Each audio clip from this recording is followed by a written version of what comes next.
Aku masuk ke kelas. Gadis-gadis itu berdebat panas, tampak cemas. Ketika aku mendengarkan dengan seksama, aku membekuk. Gadis-gadis itu melemah dan mual setelah berenang.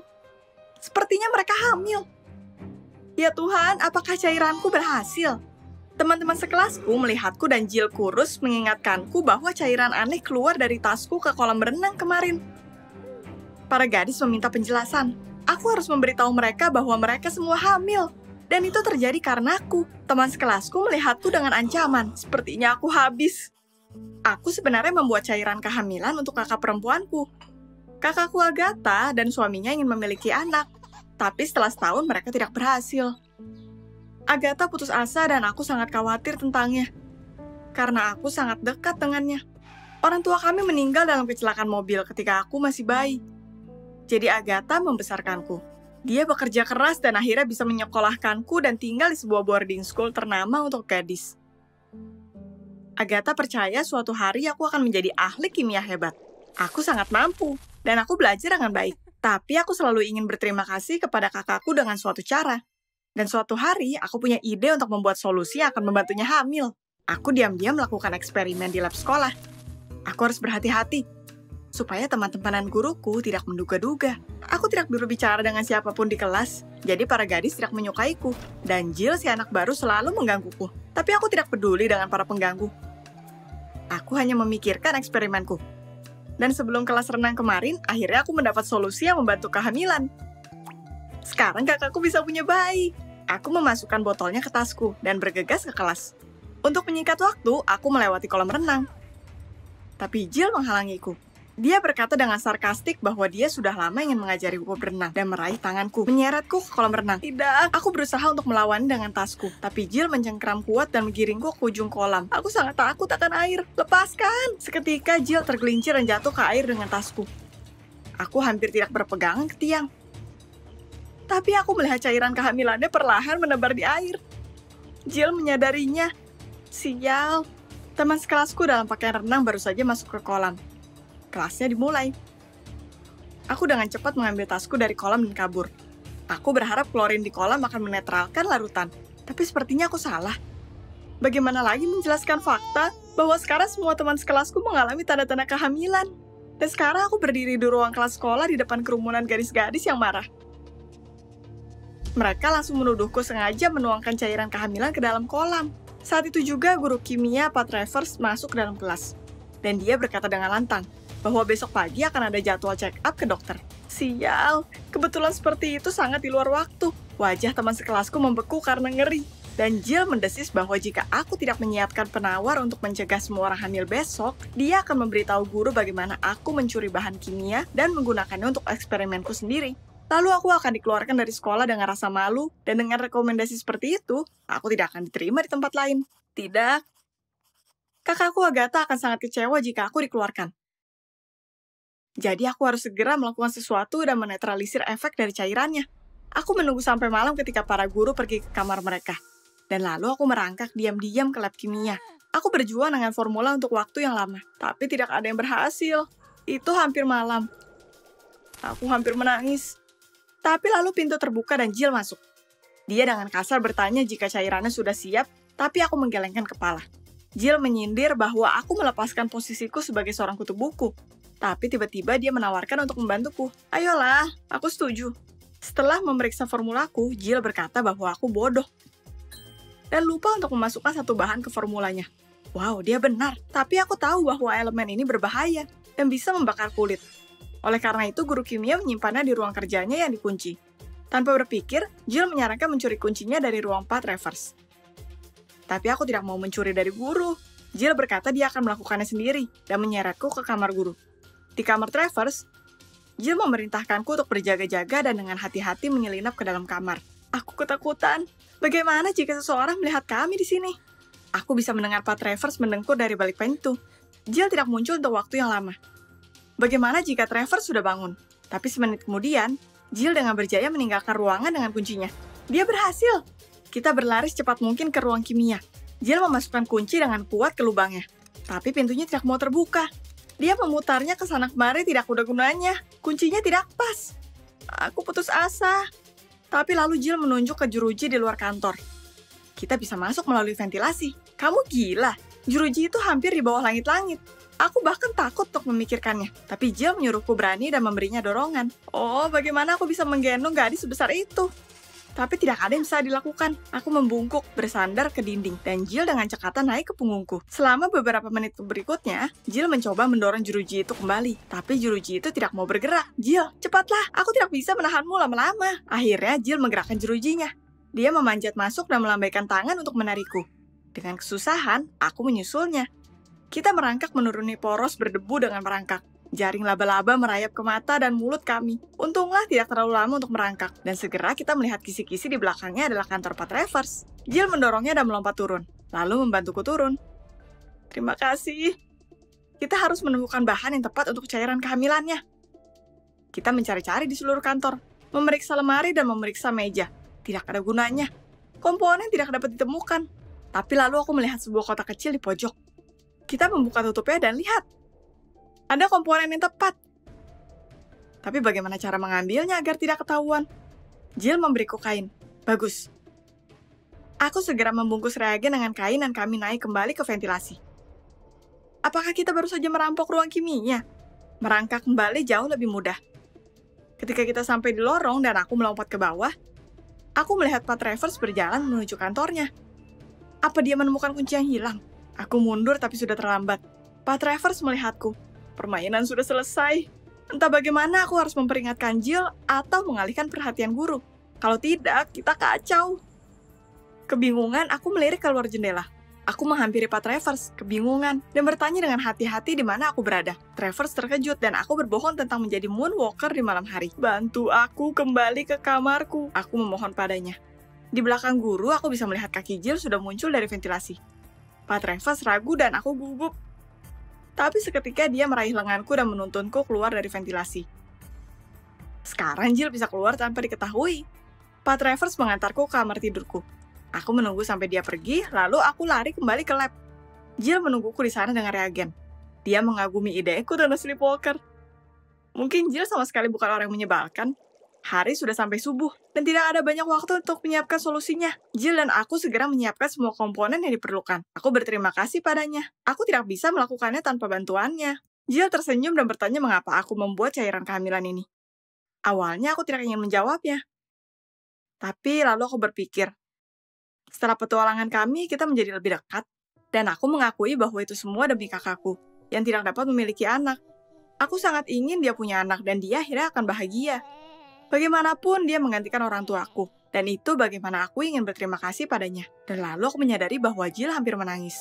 Ada apa denganmu? Jill mengaku bahwa dia juga tidak memiliki orang tua. Dia berasal dari panti asuhan. Dan dia menambahkan bahwa dia sangat beruntung mendapatkan tempat di sekolah berasrama ini. Untuk kesuksesan akademisnya, panti asuhan membayar biaya di boarding school ini. Dan Jill harus menjadi yang terbaik di sini. Itu sebabnya Jill menggodaku. Dia melihatku sebagai pesaing. Dan nyatanya dia bahkan iri pada kecerdasan dan bakatku di bidang kimia. Aku baru saja akan menjawab ketika pintu terbuka dan Pat Travers menerobos masuk ke dalam lab. Jill membeku dengan termos yang akan dia tambahkan ke reagen. Tuhan, kita kacau. Pat Travers langsung menyerang Jill dengan tuduhan. Dan berkata bahwa ini adalah pelanggaran terakhirnya. Jill melihatku penuh harapan. Aku adalah murid favoritnya dan aku bisa melindunginya. Tapi aku takut. Aku tidak mau dikeluarkan. Itu akan membuat kakak sedih. Jadi aku menatap lantai dalam diam dan berpura-pura bahwa aku tidak ada hubungannya dengan cairannya. Pat Travers menyuruhku pergi ke kamarku dan memerintahkan Jill untuk mengemasi barang-barangnya. Dia diusir. Saat dia pergi, Jill berbisik padaku, pengkhianat, dan dia kabur menangis. Begitu berada di kamar, aku tidak bisa tenang. Mengapa aku menjadi dingin dan tidak membela Jill? Dia sangat membantuku. Dia berani dan responsif, tapi aku tidak sama sekali. Segera aku mendengar keributan di lorong. Sial, aku lupa tentang pemeriksaan kesehatan umum. Melihat keluar ruangan, aku mendengar gadis-gadis itu berbisik dengan marah. Aku telah menjebak mereka. Dan lalu aku melihat si kurus Jill kembali ke kamarnya. Terlihat sangat hancur. Dan itu karena aku. Aku harus memperbaikinya biarpun aku diusir. Aku mendorong gadis-gadis itu ke samping di pintu dan berlari ke kantor Pat Travers. Dan aku mengaku bahwa aku telah menjebak semua orang dengan membuat cairan yang merangsang kehamilan. Itu bukan salah Jill. Aku melibatkannya dalam segala hal. Pat Travers melihatku diam. Dan lalu dia tertawa. Aku tidak memahami apapun. Dia mendudukkanku di kursi dan menunjukkan hasil pemeriksaan kesehatan. Dia mengatakan gadis-gadis itu tidak hamil. Mereka baru saja diracuni dengan pemutih di kolam renang. Pada hari ini, wanita pembersih itu berlebihan. Lalu gurunya berkata bahwa karena Jill tidak terbukti salah, tidak ada satupun dari kami akan dikeluarkan. Tapi lalu dia menambahkan bahwa Jill dan aku akan tetap dihukum karena mencuri sesuatu dari kantor. Keesokan harinya, kita bertemu di halaman sekolah, di mana kita seharusnya membersihkan dedaunan sebagai hukuman. Aku segera meminta maaf. Aku benar-benar minta maaf karena telah mengatur Jill seperti itu. Sebenarnya aku akan senang jika memiliki teman seperti dia. Jill tidak menjawab untuk waktu lama, dan aku mulai khawatir. Apa dia tidak mau memaafkanku? Tapi lalu Jill memelukku. Kita berteman sejak itu. Mantan teman-temannya terkejut karena Jill menghabiskan seluruh waktu luangnya untuk membantuku mengembangkan formula baru. Bagaimanapun, aku masih berharap dapat menciptakan solusi untuk kehamilan kakakku, Agatha. Pak Travers dengan sukarela membantu kami. Jika itu berhasil, itu akan menjadi terobosan ilmiah. Dan aku percaya akan kesuksesan karena sekarang aku memiliki teman super seperti Jill. Jika kamu membaca catatan ini, maka aku tidak lagi hidup. Aku baru diadopsi oleh Bill dan Irene Morris. Tapi aku tahu sesuatu. Mereka ingin menjual organku. Semua anak menghilang dari ranjang mereka. Tanyakan Ibu Larkin. Di hari pertamaku dengan keluarga baru, aku menemukan catatan ini di bawah kasurku. Anak-anak yang diadopsi bersama denganku lari berkeliling dan aku berdiri di sana, membeku. Orang tua baruku, Bill dan Irene, terlihat aneh untukku. Ketika kita pertama kali bertemu, mereka diam dan tenang. Seperti menyembunyikan sesuatu. Pintunya terbuka dan Irene menggaruk kepalanya dan memanggilku untuk sarapan. Aku segera menyembunyikan catatannya kembali ke bawah matras. Dan bergegas turun untuk mengetahui yang terjadi. Selagi aku menuruni tangga, aku menyadari bahwa pintu lemari terbuka sedikit. Jadi aku melihat ke dalamnya. Diterangi lampu remang-remang, aku bisa melihat beberapa ranjang bayi dengan nama Johnny, Liz, Annie. Tapi di sana tidak ada anak yang diadopsi yang bernama seperti itu. Ranjang siapa ini? Aku langsung mengingat teks dari catatan buruk itu. Sewaktu di panti asuhan, aku diberitahu tentang orang yang menjual anak adopsi demi organ. Aku harus menelepon polisi sementara kita masih hidup. Teleponnya hanya ada di kamar orang tuaku. Entah bagaimana aku harus ke sana. Orang tuaku melihatku aneh saat kita sarapan. Itu seperti mereka mengerti bahwa aku telah mengetahui rahasia mereka. Aku bangkit dari meja dan berkata bahwa aku merasa tidak enak badan. Tapi aku sebenarnya pergi ke kamar mereka. Menutup pintu di belakangku, aku langsung meraih telepon dan menghubungi nomor polisi. Seketika sesuatu berderit di belakangku. Seperti ada seseorang lain di ruangan itu. Aku dengan takut melihat sekeliling. Tapi di sana tidak ada siapapun. Sebuah suara berkata, "Halo, ini kantor polisi." Aku membisikkan semua tentang orang tua anekku. Catatannya, ranjang bayinya. Lakukan sesuatu. Organ kita akan segera dijual. Tapi polisi menganggap itu hoaks dan menutup teleponnya. Tapi aku menjadi sangat takut. Tidak ada yang bisa menolongku. Aku memutuskan untuk memberanikan diri. Jika polisi butuh bukti, aku akan menemukannya. Aku akan mulai dengan kunjungan ke Ibu Larkin yang disebutkan di catatan. Hari yang sama aku memutuskan untuk menemukannya. Tidak ada seseorang dengan nama itu. Tapi seketika aku menyadari sebuah rumah terbengkalai. Pintunya terbuka dan sebuah tanda berkata, Bu Larkin. Aku dengan waspada masuk ke dalam. Rumahnya sangat kotor. Aku pergi ke dalam ruangan dan di sana, di sebuah kursi di tengah para kucing, duduk seorang wanita tua dengan mata berkilau. Aku berkata Bill dan Irene adalah orang tuaku dan wanita tua itu meringis. Ternyata mereka pernah memiliki seorang anak laki-laki, Johnny, yang juga terkadang mengunjunginya. Dia berkata bahwa orang tuanya memuji perkembangan paru-parunya, dan lalu dia menghilang. Sepertinya dia dikirim ke sekolah spesial di Boston. Hilang, jadi catatannya tidak berbohong. Aku harus menyelamatkan semua anak. Ketika aku kembali, aku menyadari seorang pria seumuranku berdiri di luar rumah. Namanya Rich, dan dia tiba pagi ini ketika aku pergi. Dia diadopsi juga.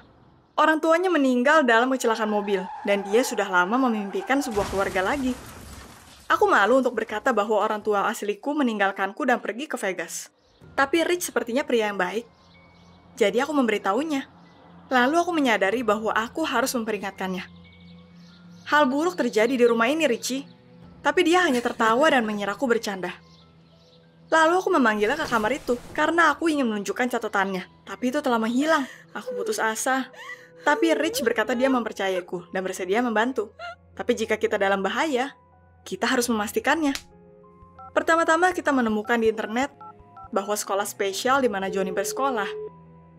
Tapi di sana tidak ada yang bernama Morris. Jadi aku menyarankan untuk menggeledah rumah, dan kita menyelinap ke kantor Bill. Di sana ada banyak alat operasi, beberapa resep dan perhitungan uang. Dan di meja ada sebuah buku catatan dengan berat dan tinggi anak-anak. Apa kamu mempercayaiku sekarang? Tapi Rich berkata itu belum berarti apa-apa. Kita mulai berdebat ketika kita mendengar seseorang naik dan kita kabur ke ruangan lain. Rich berkata kita sudah punya cukup dan dia tidak menyukai idenya. Kita lebih baik berhenti melakukan ini. Aku tahu Rich tidak akan menolongku. Tapi semua ketakutanku terbukti. Aku harus kabur dari sini hari ini. Sebelum makan malam, Irene dengan tegas memanggilku ke ruang tamu. Aku yakin mereka sudah tahu tentang Richie dan aku yang masuk ke kantor. Aku menuruni tangga tanpa rasa di kakiku dan menemukan Richie berdiri tak berdaya di tengah ruang tamu. Seorang pria tua menepuk pipinya. Orang tuaku memperkenalkanku dan berkata bahwa pasangan tua itu mengunjungi kami. Mereka adalah kerabat lama dan aku harus berteman dengan mereka. Sepanjang malam mereka menanyakan hobi kami, mengelus kepala kami, dan mengagumi kami. Berkata kita sangat sehat. Aku sangat takut. Kenapa mereka begitu tertarik dengan kesehatan kami? Setelah makan malam, aku melihat bagaimana orang tua itu memberikan paket ke orang tua asuh kami. Itu jelas uang. Mereka menjual organ kami. Aku menunggu sampai semua orang tertidur dan menghampiri Richie. Kita harus kabur sekarang. Tanpa menunggu malam. Aku masuk ke kamarnya, tapi dia tidak di sana. Seketika seseorang menaruh tangannya di bahuku. Perutku menjadi dingin dengan horor. Oh tidak, itu Irene. Aku mulai berteriak, bertanya di mana Richie. Tapi dia dengan tenang membalas bahwa dia memiliki mimpi buruk dan meminta untuk tidur dengan mereka. Dalam horor aku ingat catatan itu lagi. Anak-anak menghilang dari ranjangnya. Irene dengan aneh tersenyum dan menambahkan bahwa aku bisa melihatnya sendiri. Aku tidak ingin pergi ke kamar tidur. Tapi aku harus memastikan Richie baik. Aku dengan waspada masuk ke kamar mereka. Rich ada di ranjang, tidur dengan damai. Mungkin aku mengada-ngada. Aku merasa lega. Jadi aku merangkak masuk ke dalam selimut dan langsung tertidur. Ketika aku bangun keesokan harinya, Richie tidak ada di sana.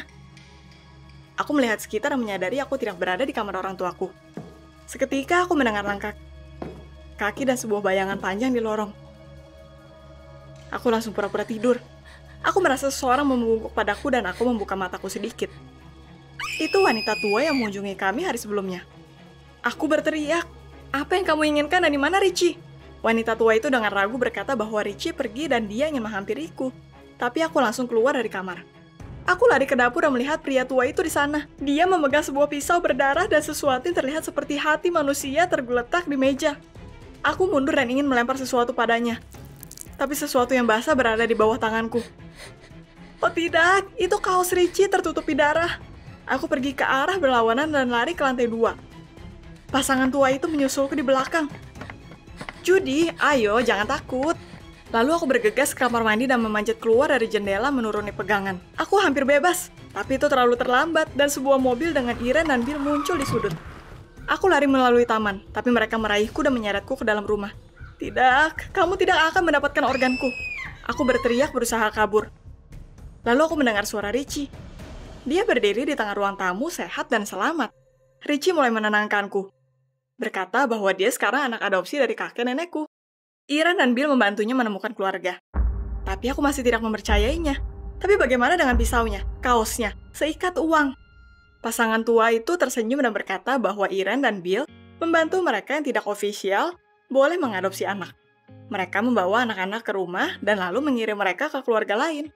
Buntalan itu adalah pai terima kasih dan pisaunya berdarah karena pria tua itu memotong steak untuk makan malam. Kaosnya dikotori oleh Richie sendiri paginya, ketika dia membuka sirup delima. Awalnya pasangan tua itu hanya ingin mengadopsi Richie, tapi melihat bagaimana kita berteman, mereka memutuskan untuk mengadopsiku juga. Tapi bagaimana dengan Johnny yang menghilang? Dan semua peralatan operasi itu? Bill dengan natural tertawa. Ternyata anak itu tidak hilang. Dia sekarang memiliki keluarga baru. Mereka tinggal di dekat sini dan dia disuruh berenang. Tapi tetangga mereka, Bularkin, memiliki sifat yang buruk. Itu kenapa mereka tidak menceritakannya apapun. Dan untuk peralatannya, Bill adalah ahli bedah dan semua perlengkapan itu dari rumah sakit. Irene memelukku dan meminta maaf karena mereka menyelinapkan pasangan tua itu kemarin malam. Mereka tidak ingin membangunkan kami. Kita tidur nyenyak. Aku menyeruput teh dalam keheningan, berusaha untuk mengerti apa yang terjadi. Dan lalu aku menangis dan meminta pengampunan semua orang. Iren dan Bill tidak terlihat buruk sekarang. Mereka memelukku dan pasangan tua itu memberiku sapu tangan. Ternyata aku tersinggung oleh orang tuaku yang menelantarkanku. Jadi aku berhenti percaya bahwa ada seseorang yang bisa merawatku. Tapi sekarang aku mengerti bahwa di sana masih ada orang yang tidak akan menyakitimu, dan kamu hanya harus menerima bantuan mereka. Aku mampir ke rumahku, tapi tidak ada orang di sana. Aneh, di mana semua orang? Ini hari ulang tahunku. Aku tidak mengenali apapun di sekitarku. Perabotannya ditutupi dengan spray putih. Dan satu-satunya suara adalah detak jam yang tidak menyenangkan. Seperti sudah lama tidak ada yang tinggal di sana. Kemana semua orang menghilang? Aku melewati semua kamar di lantai pertama, tapi orang tuaku tidak dapat ditemukan. Aku menelepon mereka tanpa henti, tapi aku mendengar berulang kali nomornya tidak tersedia. Ayah, ibu, di mana kalian? Berusaha untuk tidak menggigil, aku menaiki tangga ke kamarku. Tapi ketika aku masuk, aku tidak mengenalinya. Di mana barang-barangku? Ada ransel aneh di dinding, dan poster asing tergantung di dinding. Lalu aku menyadari foto keluarga kami di meja nakas. Tapi ketika aku mendekat, aku ketakutan. Di sana ada gadis yang berbeda di sebelah orang tua dan saudariku. Di mana aku? Air mata menggenang di mataku. Itu seperti aku menghilang dari hidup mereka. Dan ini adalah ulang tahunku. Hari sebelumnya, aku diundang oleh pacarku Hugh ke sebuah pencarian. Aku menyukainya. Aku selalu mencari sensasi. Suatu kali aku melompat ke lubang dengan ular. Itu menegangkan. Tapi aku sudah pernah ke semua pencarian di kota. Dan kali ini, aku tidak mengharapkan sesuatu yang spesial. Tapi ini adalah kesempatan untuk berbaikan dengan Hugh. Kita belakangan menjauh. Kita bahkan lebih sedikit berbicara. Terkadang aku berpikir dia akan memutuskanku. Tapi malam ini seharusnya mengingatkan kami betapa menyenangkan dan baiknya jika kita bersama. Pencariannya ada di suatu ruang bawah tanah, dan kita pergi ke sana. Pengurusnya berharap kami mengalami petualangan hebat dan kita menuruni tangga. Aku berharap itu akan sedikit seram, tapi itu kegagalan total. Propnya menyedihkan. Beberapa usus sosis, pisau plastik ditutupi cat, dan di pintu keluar, mereka menggantung hantu tiup. Seriusan? Seperti pertunjukan si anak-anak, aku tertawa dan menoleh ke Hugh. Tapi dia tidak ada di sana. Apakah kamu sedang bercanda? Dia berdiri di sini semenit yang lalu.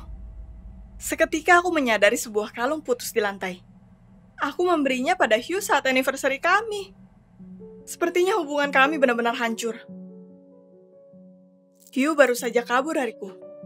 Aku sangat terluka karena aku mencintai Hugh. Kenapa dia melakukannya? Hancur total, aku keluar dan mengarah pulang. Sementara aku dalam pencarian, orang tuaku sibuk mempersiapkan liburan. Aku mengharapkan balon dan hadiah. Tapi di dalam rumah sangat sunyi, kecuali detak jam yang sepi. Mungkinkah itu kejutan?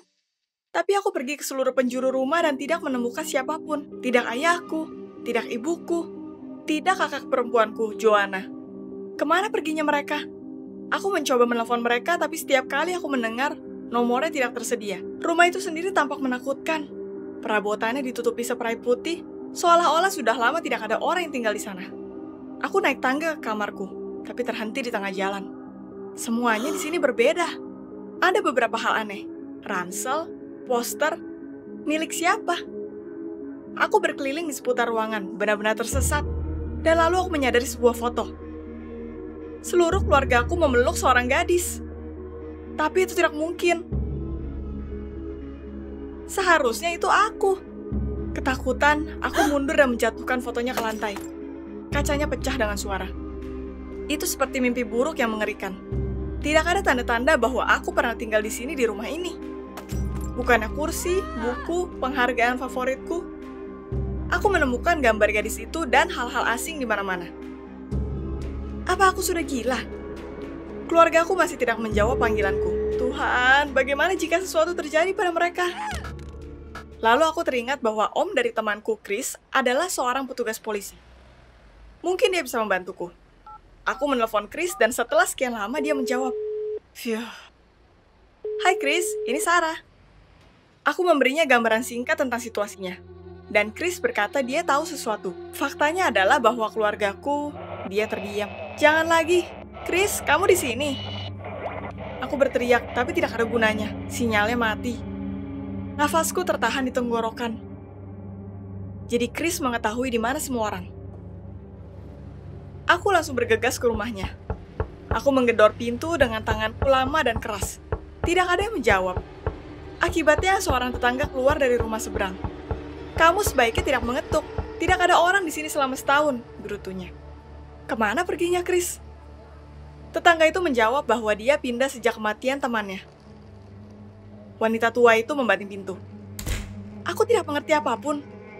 Chris tidak memiliki teman, hanya aku. Tapi aku tidak meninggal. Chris, buka sekarang. Ini tidak lucu.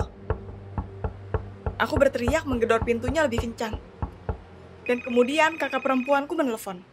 Terima kasih Tuhan. Tapi Joan sangat jauh. Halo, aku mendapat panggilan tak terjawab dari Anda. Apakah Anda menelpon? Hei Joan, ini aku, Sarah. Tapi saudariku mulai berteriak bahwa aku pembohong. Saudara perempuannya telah meninggal selama setahun. Itu tidak masuk akal. Joan, aku di sini. Aku masih hidup. Tapi dia tidak mendengarkan. Joan menuduhku terlibat dalam kematian Sarah adiknya. Dengan suara penuh kemarahan, dia mengancam bahwa aku harus menjawab semuanya. Aku dengan gugup menutup teleponnya. Joan tetap menelpon. Tapi aku sudah ketakutan sampai aku tidak mengangkat telepon. Dan seketika aku merasa bahwa seseorang mengamatiku. Aku berbalik tapi tidak ada siapapun. Aku gemetar ketakutan seperti berada di dalam film horor. Ini bukan ulang tahun ke-20 yang aku impikan. Tidak tahu harus pergi kemana lagi, aku pulang lagi.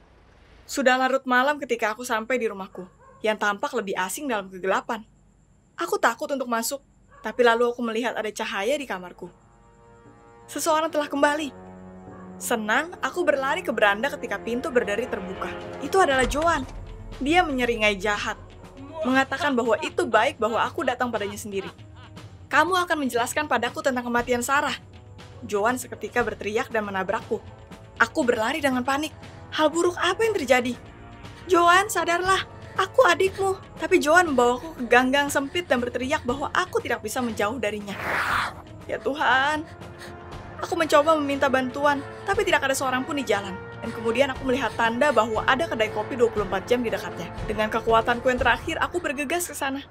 Aku berlari ke pintu masuk dan menggerakkan pegangannya. Tapi itu tidak bergerak. Dan lalu aku melihat sebuah tanda di pintu yang berkata, "Kita pindah." Itu berakhir. Aku menoleh ke belakang. Aku sudah bisa melihat siluet Joan yang tidak menyenangkan dalam cahaya lentera. Sial, aku sudah selesai. Tapi lalu aku memperhatikan pencarian yang sama seperti dengan Hugh. Pintu ruang bawah tanah terbuka lebar. Inilah kesempatanku. Aku dengan cepat berlari ke dalam dan menutup pintu. Tapi Joan menggedor dengan marah. Aku berdoa supaya pintu bisa menahannya. Itu semakin bengkok dari serangannya. Sepertinya engselnya akan terbang. Beberapa menit kemudian Joan terdiam. Apakah dia pergi? Tapi saat aku menghela nafas lega, aku mendengar suara benturan yang membakar telinga. Joan menobrak pintu dengan kakinya. Serpihan terbang ke arahku dan wajah gila Joan muncul di dalam lubang dengan senyuman licik. Karena ketakutan, aku berlari melalui koridor bawah tanah yang gelap. Kudengar Joan sudah di dalam, mengikutiku dari dekat. Dalam keputusasaan, aku melihat sekeliling dan berteriak minta tolong.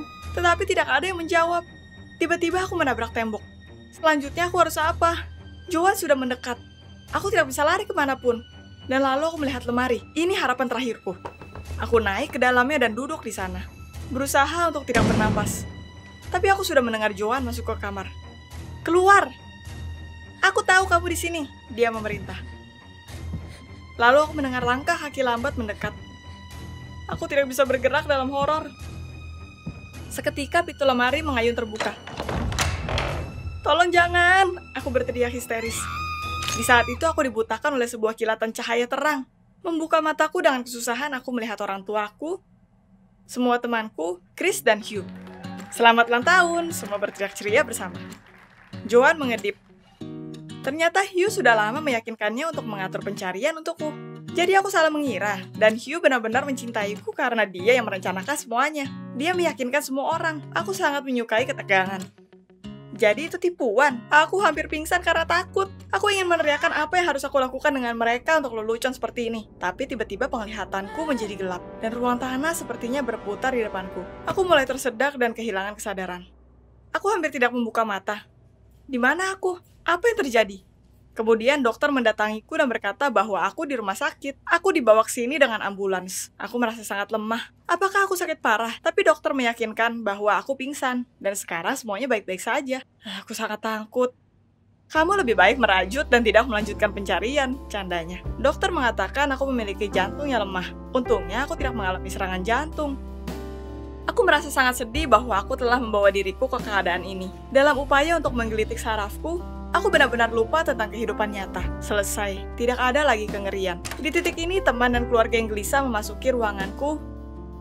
Mereka membawa hadiah di tangan mereka, dan Hugh bahkan membawakanku seikat bunga favoritku. Terima kasih, kataku kelelahan. Ini adalah ulang tahun ke-20 yang tidak akan pernah kulupakan.